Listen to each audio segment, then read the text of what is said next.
आज की कहानी है अदृश्य प्रकाश की बेटी की, जिसकी मां को जिंदा जलाया गया।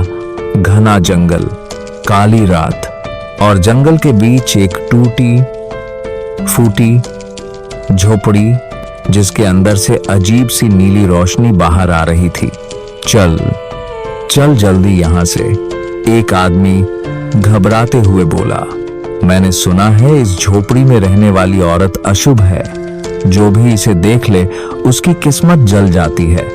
दोनों डर के मारे वहां से भाग गए, लेकिन झोपड़ी के अंदर एक औरत जमीन पर बैठी रो रही थी।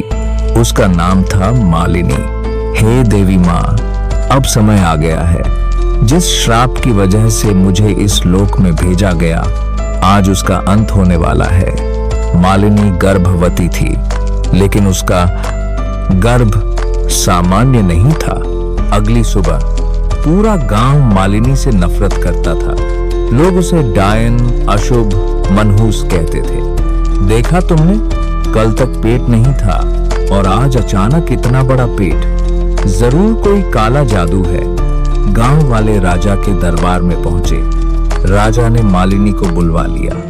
सच बताओ, राजा गरजे, तुम कौन हो और ये बच्चा कैसे? मालिनी ने सिर झुका लिया। अगर सच बताया तो आप भी यकीन नहीं करेंगे। तभी तेज आंधी चली, दिए बुझ गए, दरबार कांप उठा। देखा महाराज, इस औरत की वजह से अपशकुन हो रहा है। राजा मजबूर हो गया। मालिनी को कैद कर दिया गया। एक भयावह रात। 1 महीने बाद जब मालिनी को प्रसव पीड़ा शुरू हुई, वो किसी तरह कैद से भाग निकली। झोपड़ी में उसने एक बेटी को जन्म दिया।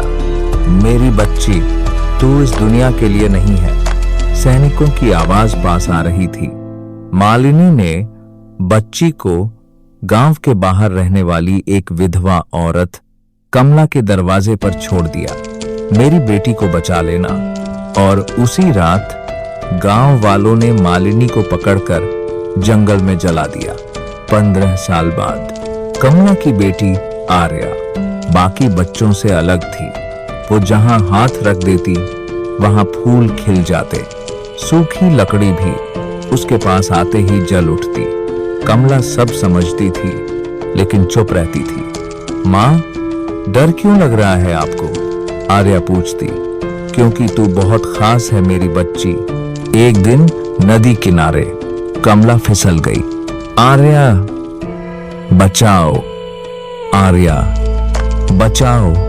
गुस्से और डर में आर्या ने नदी की तरफ देखा और पूरी नदी पल भर में सूख गई। मछलियां तड़पने लगीं। कमला को बचा लिया गया, लेकिन वो कांप रही थी। तू समझती क्यों नहीं? तेरी ताकत वरदान भी है और अभिशाप भी। 16वें जन्मदिन पर कमला ने सब सच बता दिया। तेरी असली माँ मालिनी थी। उसे गलतफहमी में मार दिया गया। ये सुनते ही आर्या की आंखें जल उठीं। आसमान लाल हो गया। उसकी पीठ से प्रकाश के पंख निकल आए। मैं सबको खत्म कर दूंगी। आर्या गांव पहुंची। गांव तबाह होने लगा। रुको, कमला चिल्लाई। अगर तू भी वही करेगी तो उनमें और तुझ में फर्क क्या रहेगा? आर्या का दिल कांप गया। आसमान खुला। सफेद रोशनी में देवदूत उतरे। आर्या, तू प्रकाश लोक की उत्तराधिकारी है। तेरी माँ वहां की रक्षक थी।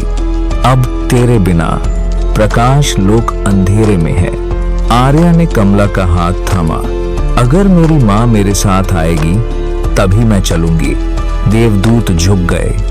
एक चमकते तारे की तरह आर्या और कमला आसमान में विलीन हो गए। गांव वालों को अपने पाप का एहसास हुआ। और आज भी जब रात में कोई तारा अचानक ज्यादा चमक उठता है, तो लोग कहते हैं वो अदृश्य प्रकाश की बेटी है।